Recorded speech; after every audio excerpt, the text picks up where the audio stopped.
Ivanovitch, le très grand réalisateur russe. Nous avons appris par des dépêches provenant de différentes sources que vous avez réalisé un film en Russie, monsieur Ivanovitch. Est-ce que c'est vrai? Avez-vous réalisé un film en Russie? Да. Андрюша, Злауская для мужчин в этом году, офен. Бад. Он наган.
Vous vous demandez certainement, mais qui est ce jeune homme prétentieux et hautain? Eh bien, ce jeune être humain prétentieux et hautain se nomme Ivanovitch et répond au doux prénom de Sergueï. Ce cinéaste est né dans l'un des faubourgs de Saint-Pétersbourg sous le régime soviétique. Durant sa plus tendre enfance, il grandit dans un quartier chic de la ville de Pierre-le-Grand où il fait la rencontre du 7e art. C'est le déclic et dès l'âge de 10 ans, il se considère comme un apôtre de la nouvelle vague et de l'idéalisme romantique.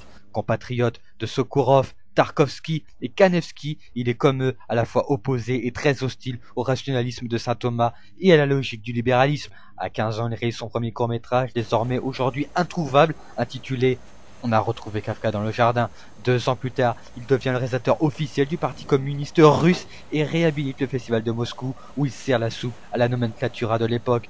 Mais le meilleur des hommes ne saurait être parfait. Peu de temps après, il a soif d'expression et part en exil en France où il réalise ses principaux chefs-d'œuvre dont on reparlera par la suite. Il est revenu en Russie l'été dernier pour tourner son dernier film. Connu pour son humour particulier et sa vision manichéenne du monde, Sergueï Ivanovitch est un personnage à part du XXIe siècle. Ce film raconte son histoire, mais vous, êtes-vous prêt à suivre son périple? Et vous, Sergueï, en forme? Да, мой штень.